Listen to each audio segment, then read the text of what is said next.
أنفسنا ومن سيئات أعمالنا من يهده الله فلا مضل له ومن يضلله فلا هادي له ونشهد أن لا إله إلا الله وحده لا شريك له ونشهد أن سيدنا ونبينا ومولانا محمدا عبده ورسوله صلى الله تعالى عليه وعلى آله وأصحابه وسلم تسليما كثيرا أما بعد فأعوذ بالله من الشيطان الرجيم بسم الله الرحمن الرحيم حميم والكتاب المبين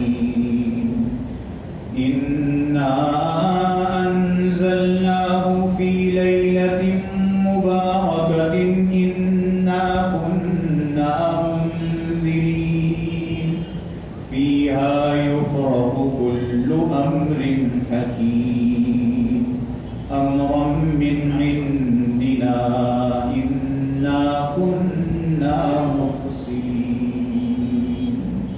صدق الله العظيم.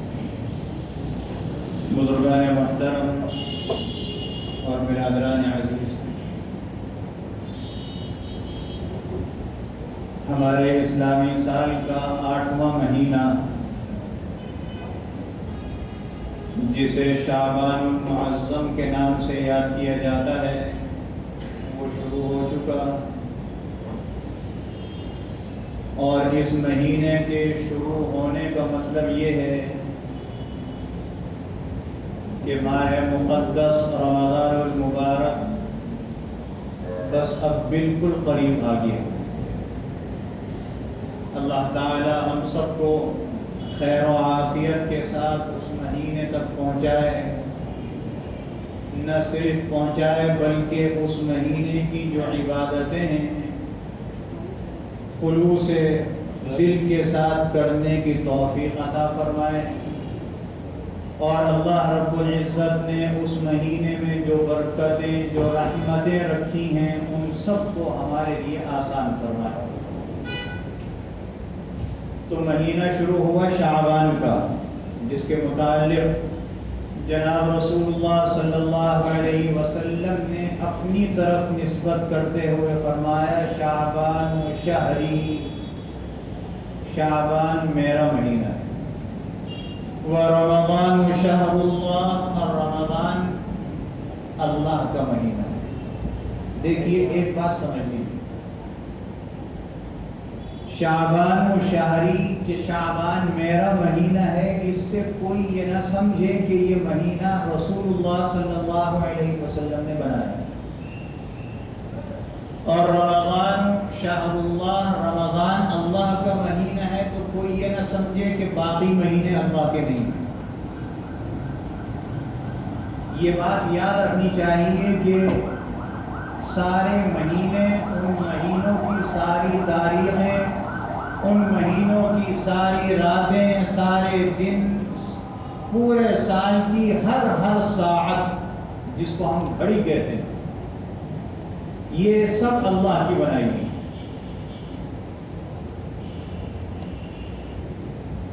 اور شعبان شہری کہنے کا مطلب یہ ہوگا کہ اللہ رب العزت نے اس مہینے میں جناب رسول اللہ صلی اللہ علیہ وسلم کو بہت زیادہ مناسبت عطا فرمائی۔ آپ اس مہینے کے عبادتوں کو، اللہ کی طرف رجوع ہونے کو خصوصیت کے ساتھ پسند فرماتے تھے۔ تو اس سے اندازہ لگائیے اس کی فضیلت کا، اس مہینے کی فضیلت کا، کہ شعبان شہری، شعبان میرا مہینہ، اور یہ شعبان مقدمہ ہے رمضان کا۔ مقدمہ کسے کہتے ہیں؟ آپ نے دیکھا ہوگا دنیا کے بڑے لوگ، صدر، وزیر اعظم یا اور کوئی بڑا آدمی جب ہمارے شاہراہوں پر گزرتے ہیں تو آپ نے دیکھا ہوگا صدر صاحب بعد میں آتے اسکوٹر پر آتا ہے، سب جائزہ لیتے ہیں نا، اور جو کھڑے ہوئے ہوتے ہیں سیکورٹی پر ان کو ہدایات بھی دیتا ہے۔ اس کے بعد بھی صدر صاحب نہیں آئیں گے، جب ان کا قافلہ چلے گا تو کچھ گاڑیاں آگے ہوں گی، کچھ پولیس والوں کی ہوں گی، کچھ ان کے کارندوں کی ہوں گی، اور بیچ میں وہ ہوں گے نا۔ تو یہ جو آگے چل رہے ہیں مقصود یہ نہیں ہے، مقصود صدر صاحب ہے۔ یہ جو آگے چل رہے ہیں پولیس والے اور یہ کارندے، اس کو کہتے ہیں مقدمہ، کہ یہ مقدمہ ہے، اصل پیچھے۔ تو شعبان مقدمہ ہے، اصل رمضان ہے۔ اس کی تیاری ابھی سے کرائی جا رہی ہے۔ آپ ذہنی طور پہ بھی تیار ہو جائیں، آپ عملی طور پہ بھی تیار ہو جائیں، آپ اپنے اوقات کار کے مطابق بھی تیار ہو جائیں۔ یہ مقدمہ ہے۔ کتاب پڑھتے ہیں ہم، کوئی سی کتاب ہوتی ہے 200 صفحے کی، 300 صفحے کی۔ اب اس کتاب میں کیا ہے، اس کی غرض و غایت، مقصد کیا ہے؟ کہ خالی کتابی لکھی گئی ہے یا اس کا کوئی مقصد بھی ہے کہ اس کے یہ فوائد ہیں؟ وہ فوائد جو لکھے جاتے ہیں، تو آپ نے کسی کتاب میں دیکھا ہوگا شروع میں لکھا جاتا ہے مقدمہ، اس مقدمے میں ساری کتاب کا خلاصہ آ جاتا ہے، اس کے فوائد، اس کے نقصانات سب سامنے آ جاتے ہیں۔ یہ مقدمہ ہے شعبان۔ اور اس شعبان کے متعلق جناب رسول اللہ صلی اللہ علیہ وسلم نے فضیلتیں ارشاد فرمائی اپنی احادیث مبارکہ میں۔ بڑا فضیلت والا مہینہ ہے یہ، بڑا بابرکت مہینہ ہے۔ یہ جو سورہ دخان کی میں ابتدائی آیت پڑھی ہے، حضرت اکرمہ رحمہ اللہ تعالی، جو حضرت عبداللہ ابن عباس رضی اللہ تعالی عنہما کے شاگرد ہیں، وہ اس آیت میں لیلۃ مبارکۃ سے شعبان کی 15ویں رات لیتے ہیں۔ بعض مفسرین لیتے ہیں اور بعض مفسرین فرماتے ہیں یہ شب قدر کے متعلق ہے، لیکن احادیث مبارکہ میں لیلۃ القدر ہو، لیلۃ البراءت ہو، لیلہ مبارکہ جس کا نام بھی ہے، جس کو ہم اپنی زبان میں کہتے ہیں شب براءت۔ ہم تو بڑے سہولت پسند ہو گئے، بولنے میں بھی سہولت پسند، کہتے ہیں شب برات، شب رات۔ یہ برات نہیں ہے، برات وہ ہوتی ہے جو دولہا کی جاتی ہے، یہ ہے براءت حمزہ کے ساتھ۔ مطلب یہ ہے کہ بری ہونا، خلاصی ہونا۔ حضور اقدس صلی اللہ علیہ وسلم اس رات کے متعلق فرماتے ہیں، حضرت ام المؤمنین ام سلمہ رضی اللہ تعالی عنہ فرماتی ہیں کہ آپ نے ارشاد فرمایا کہ اس رات میں، اس کی 15ویں رات میں، اللہ رب العزت اپنے ان بندوں کو جن کے اعمالوں کی وجہ سے ان کے اوپر جہنم کی آگ لازم ہو جاتی ہے، وہ جب اللہ کی طرف رجوع کرتے ہیں، توبہ کرتے ہیں، تو اللہ رب العزت اس رات میں اپنے ان بندوں کو اس حساب سے جہنم سے آزاد فرما کر مغفرت فرماتے ہیں۔ حضور علیہ السلام فرماتے ہیں جیسے قبیلہ کلب کی بکریوں کے بال کتنے ہوں گے؟ آپ ایک بکری پر ہاتھ رکھ دیں، آپ کے ہاتھ کے نیچے جتنے بال ہیں وہ نہیں گن سکتے آپ۔ ارے یہ ہمارے ہاتھ پر بال ہیں، ہم انہیں نہیں گن سکتے۔ تو ان قبیلہ کلب کی بکریوں کے کتنے بال ہوں گے؟ ابھی تک دنیا میں کوئی ایسی مشین ایجاد نہیں ہوئی کہ گن کے بتائے کتنے ہوں گے۔ مطلب یہ ہے کہ بے حساب گنتی ختم ہے ہماری۔ اللہ تعالیٰ اس رات میں اتنے بے حساب بندوں کو جہنم سے آزاد فرمائے۔ دعوت دی جا رہی ہے مجھے اور آپ کو۔ ہم میں سے کوئی یہ تو نہیں کہہ سکتا کہ میرے ذمے بالکل کوئی گناہ نہیں ہے، میں گناہوں سے پاک ہوں، کوئی نہیں کہہ سکتا۔ صرف انبیاء علیہ السلام کی ذات مبارکہ ایسی ہیں جن کے ذمے اللہ نے کوئی گناہ نہیں رکھا، بلکہ گناہ کی صلاحیت ہی نہیں رکھی۔ انسان ہیں، سب چیزیں ہیں، گناہ نہیں کر سکتے۔ اللہ نے ایسا ان کی حفاظت فرمائی، گناہ نہیں ہو سکتا۔ کیوں؟ حضور علیہ السلام کے متعلق تو یاد ہوگا نا، سیرت میں سنا تھا، پڑھا ہوگا۔ ابھی حضور علیہ السلام نبی نہیں بنائے گئے تھے، چھوٹے تھے، بکریاں چرایا کرتے تھے۔ تو ابھی تو کسی کو یہ پتہ ہی نہیں تھا کہ نبی بنیں گے۔ اللہ تو جانتا تھا کہ نبی ہوں گے، بلکہ نبی تو شروع سے تھا۔ خود فرماتے ہیں کہ ایک دن میں نے سوچا کہ ہمارے مکے میں جو شادیاں ہوتی ہیں اس شادیوں کو دیکھوں جا کے کیسی ہوتی ہیں. سنا ہے کہ کچھ گانے والے آتے ہیں اشعار پڑھتے ہیں، یہ آج کے گانے والے نہیں، بس وہ دف بجا دیا اور اشعار پڑھ لیے، وہ گانے والے. آپ نے فرمایا میں اپنے ایک ساتھی سے کہا بھائی فلاں جگہ شادی ہے، یہ میری بکریاں تمہارے حوالے میں شادی میں ہو کے پھر آ جاؤں.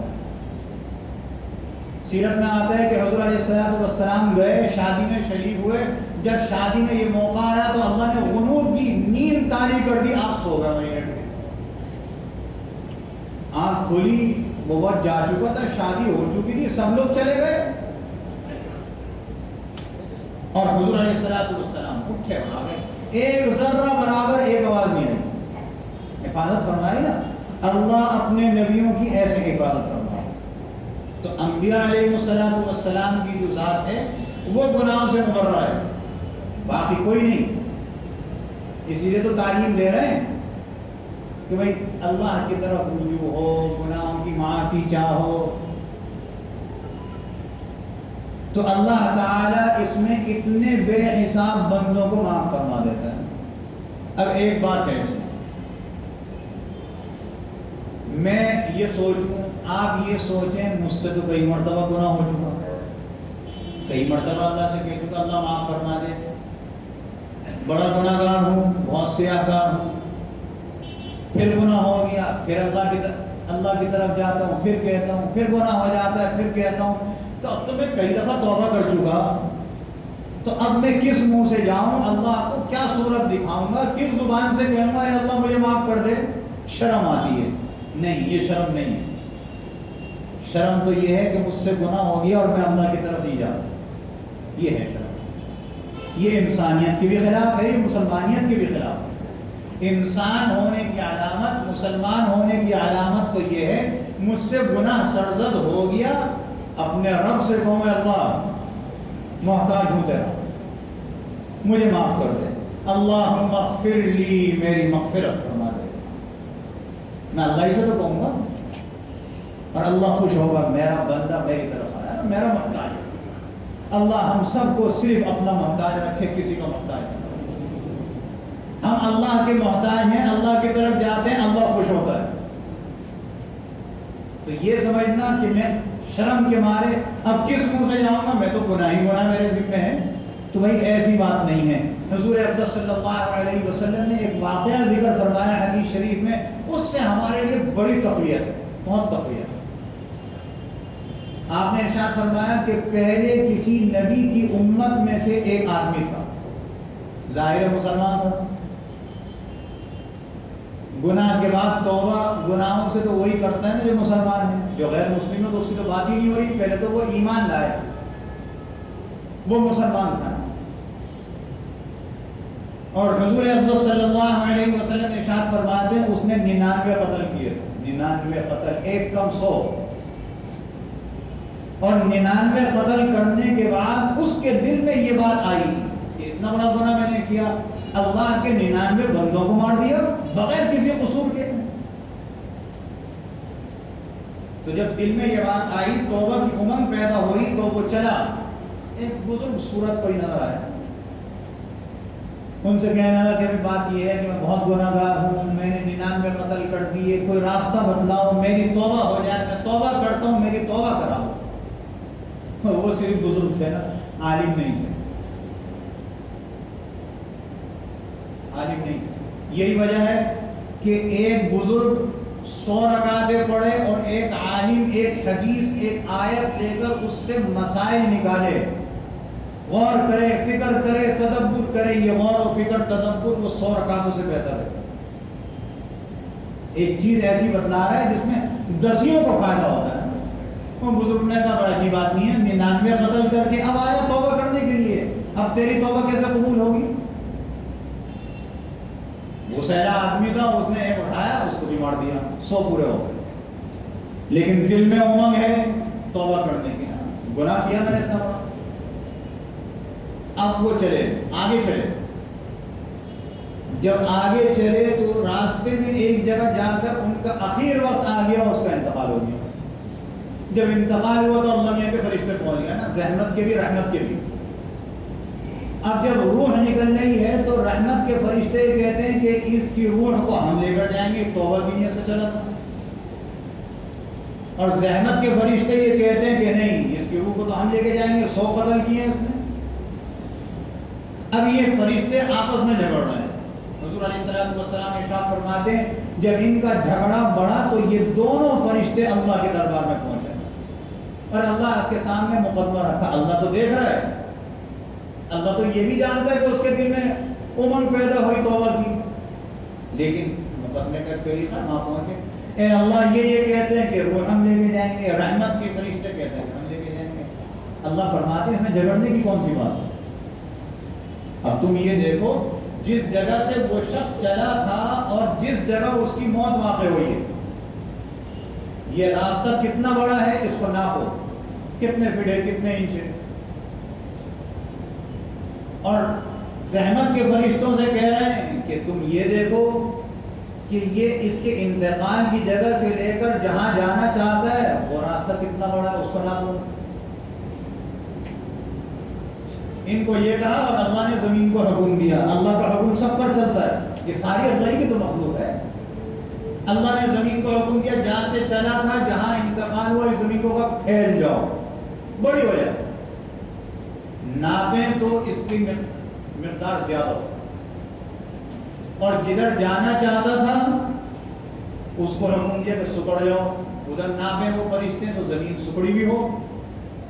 جب رحمت کے فرشتوں نے جہاں سے چلا تھا، جہاں انتقال ہوا، وہاں تک ناپا تو یہ زمین بڑی تھی، آگے جانے والی زمین زحمت کے فرشتوں نے ناپی تو چھوٹی تھی۔ اللہ نے کہا فیصلہ یہ ہوگا کہ یہ جنت میں جائے گا، میں نے مغفرت کر دی اس کی۔ دیکھیے 100 قتل کیے تھے، اللہ کو اختیار تو ہے، جس کو چاہے معاف کر دے۔ صرف بات کیا ہے، دل میں امنگ پیدا ہونا، مجھے یہ احساس ہونا کہ مجھ سے گناہ ہوا ہے، کسی چیز کی تو کمی ہے آج تک۔ اللہ مجھ سمیت سب کو عطا فرما دے، اپنا استغفار نصیب فرما دے، اور اپنی مغفرت اور اپنی رضامندی نصیب فرما دے۔ تو اللہ رب العزت اپنے حبیب صلی اللہ علیہ وسلم کے ذریعے سے ہمیں آپ کو دعوت دے رہے ہیں کہ دیکھو یہ خصوصی مہینہ آ گیا جس میں یہ کرتا ہوں۔ شرط کیا ہے کہ تمہارا میری طرف آنا، تم ذرا ہاتھ تو پھیلاؤ، کہو تو صحیح کہ اللہ مجھے معاف فرما دے، میں گناہ گار ہوں، مجھے معاف فرما دے۔ ہاتھ تو پھیلاؤ، مجھ سے کہو تو صحیح، ایک ذرا سے آنسو تو نکال لو۔ اللہ رب العزت تو ہم پر مہربان ہے، بہت مہربان ہے، ہم اس کا تصور نہیں کر سکتے کتنا مہربان۔ حدیث میں آتا ہے اللہ رب العزت کی مہربانی، اس کی محبت اپنی مخلوق سے کتنی ہے۔ ہم میں سے جن لوگوں کی مائیں حیات ہیں، اللہ ان کے عمروں میں برکت عطا فرمائے، جن کی گزر گئی ہیں اللہ ان کی مغفرت فرمائے، ان کے درجات بلند سے بلند تر فرمائے۔ یہ ماں کو جو محبت اپنی اولاد سے دی ہے کتنی ہے۔ چھوٹا سا بچہ ہوتا ہے، پیشاب کر دیتا ہے، بستر پہ پیشاب کر دیا، خود گیلی جگہ سو جاتی ہے، اس کو اپنی سوکھی جگہ لٹا دیتی ہے، ایسا ہی ہوتا ہے۔ دیکھ لیجیے ماں کو کتنی محبت دی ہے، کھانے میں کوئی چیز آتی ہے، اپنے بچوں کو، بچے کتنے ہی بڑے ہو جائیں ان بچوں کو اپنا نوالا کھلا دیتی ہے، خود کمتر کھا لیتی ہے۔ محبت ہے، اور یہ بڑی عجیب قسم کی محبت ہے۔ حضرت مولانا مفتی محمد شفیع صاحب رحمۃ اللہ علیہ کی والدہ محترمہ جو تھی وہ رشتہ دار تھی، رشتے میں خالہ لگتی تھی حضرت شیخ الاسلام مولانا شبیر احمد صاحب عثمانی رحمۃ اللہ علیہ کی خالہ لگتی تھی، بہت بوڑھی تھی، بہت بوڑھی۔ اور مفتی صاحب نے یہ لکھا ہے کہ جب حضرت مولانا شبیر احمد صاحب عثمانی رحمۃ اللہ علیہ پاکستان بننے کے بعد ہمارے گھر میں آتے تھے تو بہت جلدی جلدی آتے تھے، کوئی کام نہیں ہے پھر آ رہے ہیں، کوئی کام نہیں ہے پھر آ رہے ہیں۔ تو کسی نے کہا مولانا عثمانی سے کہ بھئی آپ بار بار جاتے ہیں، کیا کوئی ضروری کام ہے؟ ایک ایک دن میں کئی کئی مرتبہ چلے جاتے ہیں، جیکب لائن میں رہتے تھے اس زمانے میں۔ کہنے کہ نہیں، میں مولوی شفیع صاحب، یہ شاگرد ہیں مولانا کے، مولوی شفیع صاحب کے گھر میں بار بار اس لیے جاتا ہوں کہ ان کی اماں میری خالہ ہیں اور میرے کان سننے کو ترس گئے ہیں، اے بیٹا۔ میں جاتا ہوں تو مجھ سے کہتی ہیں اے بیٹے آ گئے، بس یہ سننے جاتا ہوں۔ کتنی محبت ہوتی ہے ماں کی، یہ تو پھر خالہ ہے۔ تو حدیث میں آتا ہے ماں کو اللہ نے جتنی محبت اپنی اولاد کے لیے دی ہے، اس سے 70 گنا زیادہ اللہ کے پاس اپنی مخلوق کے لیے۔ تو اللہ کیسے چاہے گا کہ میری مخلوق میں سے انسان جہنم میں چلی جائے؟ اللہ کیسے چاہے گا کہ یہ میری طرف آ کر اپنی صفائی نہ کرے، تزکیہ نہ کرے اور معافی نہ چاہے؟ یہ تو اللہ چاہے گا نہیں نا۔ اللہ تو چاہتا ہے آؤ، دوڑ کر آؤ میرے پاس، جتنا دوڑ کر آؤ گے مجھے تم اپنے قریب پاؤ گے۔ تو اللہ یہی تو فرما رہا ہے نا، یہی پیغام ہے اس مہینے کا کہ ہم اپنا محاسبہ کریں، مجھ سے کتنے گناہ سرزد ہوئے، علیحدگی میں کتنے ہوئے، مجلس میں کتنے ہوئے۔ اس محاسبہ کرنے کے بعد اللہ رب العزت کے سامنے اپنے گناہوں کو پیش کر کے کہ اے اللہ میں اتنا سیاحکار ہوں، لیکن آپ کی ذات تو رحمت والی ہے، اپنی رحمت فرما کر کہ سب کو مٹا دے گا۔ اللہ سب مٹا دے گا، یقین جانیے سب مٹ جائیں گے، سب مٹ جائیں گے۔ اس چیز کی دعوت دی جا رہی ہے، اس مہینے کی اتنی فضیلت ہے۔ باقی انشاءاللہ آئندہ جمعہ رس کیا جائے گا۔ ایک سبق اور، یہ مہینہ اب ایسے وقت آیا ہے کہ گزشتہ سال تو یہ مہینہ بالکل عجیب قسم کا آیا تھا، گزر گیا۔ رمضان شریف بھی تقریباً ایسے ہی گزرا۔ تو اب ایک پیغام میں آپ کو دے رہا ہوں، آپ ذمہ دار ہیں، آپ آگے پہنچائیں۔ ہر جمعے کہوں گا یہ بات، ایک ہی بات ہے یہی کہوں گا۔ وہ کیا ہے؟ وہ یہ کہ ہماری ذمہ داری ہے کہ ہم مسجدوں کو آباد کریں۔ ذمہ داری، جس محلے میں رہتے ہیں، جو محلے میں مسجد قریب ہے، اس کو آباد کریں۔ یہ ڈر ور چھوڑ دیں، کوئی وائرس سے نہیں مریں گے، یہ بات یاد رکھیے گا۔ یہ جو وائرس آیا ہوا ہے اس میں موت یقینی نہیں ہے۔ دنیا میں پتہ نہیں کتنے وائرس ہیں، یہ تو بہت نچلے درجے کا ہے، اس میں موت یقینی نہیں ہے، لیکن موت یقینی ہے۔ موت کا بھی تو ایک وائرس ہے، آپ سمجھانے کے لیے کہہ رہا ہوں وائرس، موت کا ایک وقت ہے، وہ موت یقینی ہے، وائرس سے موت یقینی نہیں۔ تو جو یقینی ہے اس کی فکر کیجئے، جو یقینی نہیں ہے اس کی فکر نہ کیجئے، بس احتیاط کیجئے۔ مسجدوں کو آباد کیجئے۔ رمضان المبارک میں خصوصاً اور رمضان کے علاوہ بھی، رمضان کی ذمہ داری نہیں ہے خالی، ہر نماز میں مسجد آباد ہونی چاہیے۔ یہ سوچنا کہ وہ 4 آدمیوں نے پڑھ لی میرا جانا ضروری نہیں، ایسا نہیں۔ یہ ہماری ذمہ داری ہے، ہم مسجدوں میں آئیں اور نمازوں سے، اللہ کے ذکر سے، اللہ کی کتاب کی تلاوت سے اس کو آباد کریں۔ تراویح میں بھی اسی طرح، نمازوں میں بھی اسی طرح، اور ویسے بھی تلاوت میں بھی، ذکر اذکار میں، نوافل میں، سب۔ یہ سمجھنا کہ ہم نے دفتروں میں، آفسوں میں جائے نماز بنا لی، ہم وہاں جماعت کراتے ہیں، نماز پڑھ لیتے ہیں، بے شک نماز ہو جاتی ہے، لیکن مسجد کا ثواب نہیں۔ مسجد کا ثواب الگ ہے۔ تو مسجد کا جو ثواب ہے اس ثواب کو ضائع نہ کیجیے۔ آپ کو اللہ نے صحت عطا فرمائی، آپ کو اپاہج نہیں بنایا، کتنا اللہ کا شکر ہے۔ اب رمضان میں پہلے چھت تک مسجد بڑھتی تھی ظہر کی نماز میں، اب پہلی منزل نہیں بڑھتی، کیا وجہ ہے؟ یہی وجہ ہے نا کہ ہم دفتروں میں نماز پڑھ لیتے ہیں اور سوچتے ہیں ہماری ذمہ داری پوری ہو گئی۔ نہیں، ایسا نہیں ہے۔ اللہ کو کیا جواب دو گے؟ حضور اقدس صلی اللہ علیہ وسلم نے ارشاد فرمایا کہ میرا بس چلے، حضور علیہ السلام اپنے لیے فرما رہے ہیں، میرا بس چلے وہ لوگ جو اپاہج نہیں ہیں، محتاج نہیں ہیں اور پھر مسجد میں نماز پڑھنے نہیں آتے، تو میں اپنی جگہ کسی کو امام مقرر کروں اور ان کو جا کر دیکھوں اور دیکھنے کے بعد ان کے گھروں کو آگ لگاؤں۔ حضور علیہ السلام فرما رہے ہیں۔ تو کتنا سخت وعید، کتنی سخت ناراضگی کا اظہار فرما رہے ہیں۔ تو اللہ نے کتنے، ہم اللہ کا کتنا شکر ادا کریں، ہمارے پاؤں سلامت ہیں، ہماری آنکھیں سلامت ہیں، ہم مسجد تک جا سکتے ہیں، قریب قریب مسجدیں، پہلے تو دور دور ہوتی تھی۔ تو بھائی نماز میں مسجدوں کو آباد کریں، یہ دفتروں کو چھوڑ دیں، نماز کے بعد چھوڑ دیں دفتروں، وقت لگتا ہے، سنتیں پڑھ لیں وہاں پر، فرض یہاں پر پڑھ لیں، وہ قریبی مسجد ہے وہاں جا کر فرض پڑھیں، مسجدوں کو آباد کریں۔ مسجدوں کو آباد کریں گے تو ہمارے زندگیوں کے اندر ایک نورانیت پیدا ہوگی، کاروبار میں بھی، دین میں بھی، دنیا میں بھی۔